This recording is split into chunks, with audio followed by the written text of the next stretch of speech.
Dias tristes para a mídia de esquerda local e internacional. Vitória colossal de Boris Johnson no parlamento britânico. E agora a notícia mais fresquinha da semana.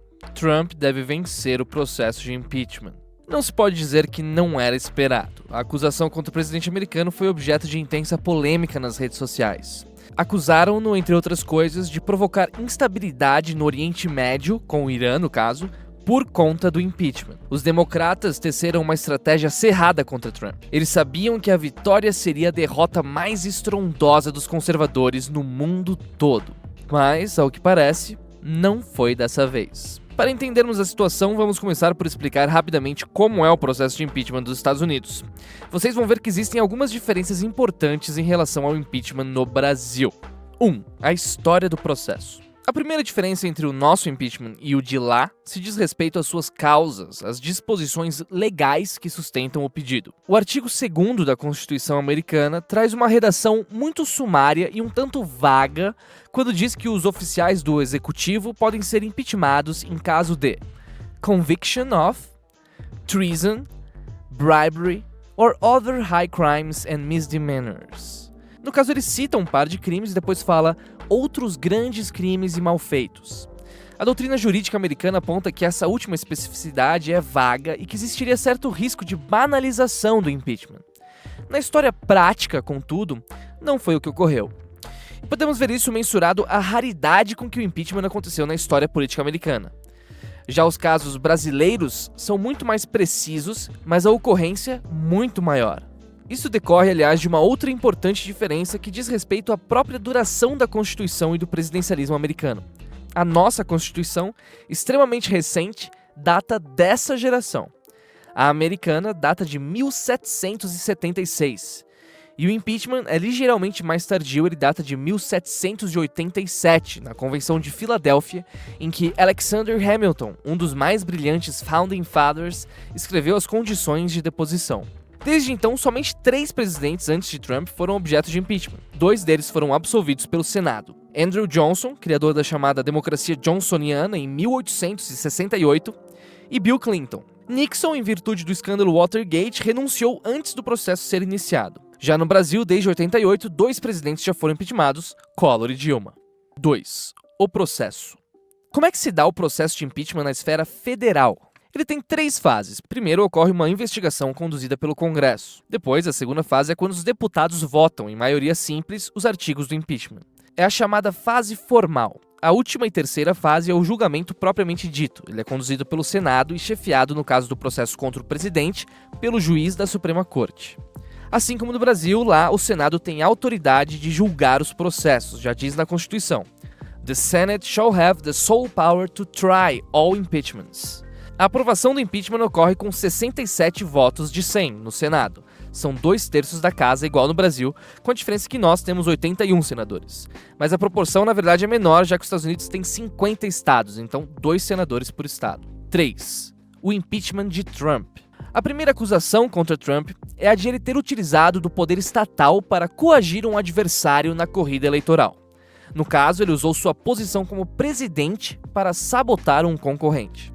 Esse concorrente seria o ex-vice-presidente de Obama, o democrata Joe Biden, até então o principal candidato a desafiar Trump nas corridas eleitorais. Segundo a acusação, Trump teria condicionado uma ajuda militar à Ucrânia com a abertura de uma investigação pública por parte do Estado ucraniano contra o filho de Joe Biden, e que o objetivo disso seria desmoralizar a imagem de seu principal concorrente à Casa Branca em 2020. Outro argumento é o abuso de poder. Democratas alegam que diversos funcionários foram impedidos de prestar depoimento e que o presidente não mostrou os documentos que deveria. Por outro lado, a defesa alega que o processo de investigação foi sumaríssimo e viciado, e que não houve investigação cuidadosa das provas. Também pontuam que testemunhas republicanas, como Bolton, foram propositalmente negligenciadas. A recusa do Senado de chamar novas testemunhas foi colocada em jogo com diversos argumentos jurídicos a favor e contra. E no final, por 51-49, o Senado não requisitou novas testemunhas. Os senadores republicanos votaram todos a favor disso, com exceção de Mitt Romney, de Utah, e Susan Collins, do Maine. A acusação é bastante complexa. Ao longo de muitas horas de debates, é bastante difícil formar uma opinião perfeitamente imparcial e clara da questão jurídica.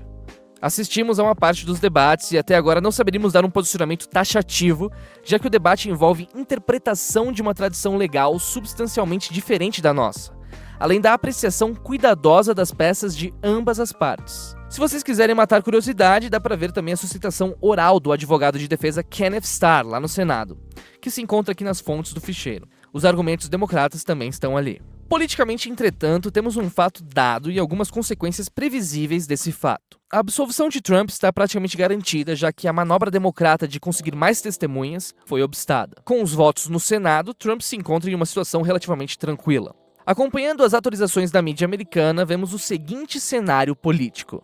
Primeiro, senadores democratas clamam que Trump seja impeachmentado mesmo sem a presença das novas testemunhas. A probabilidade disso é muito baixa.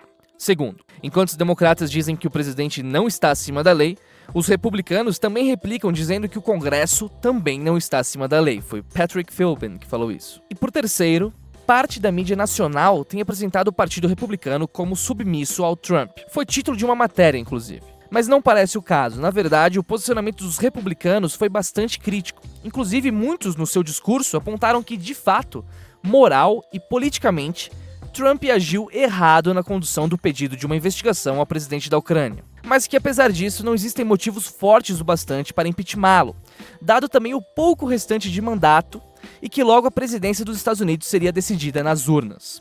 E que esse processo também deve encerrar o que eles denominaram de fase do impeachment, se referindo aos repetidos processos com Nixon e Clinton, indicando agora sim uma possível banalização do instrumento criado por Hamilton. No fim das contas, a vitória dará uma proveitosa narrativa eleitoral para Donald Trump. Ele deverá explorar vários ângulos do assunto, tentando mostrar que os democratas quiseram vencê-lo no tapetão. Também prejudicará substancialmente a candidatura de Biden, já que agora o argumento de que ele foi perseguido enfraquecerá substancialmente, inclusive o expondo a novas e mais duras investigações, além de revelar supostos escândalos de seu filho com lobistas e políticos ucranianos. Esse é o típico caso de errar o tiro com uma arma muito poderosa. Quando se erra o tiro, ele se volta contra você. Talvez os democratas aprendam isso da pior maneira possível nas próximas eleições.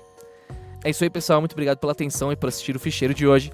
Espero que tenham gostado. Se gostaram, deixem seu like, compartilhem com seus amigos e até a próxima. Um abraço.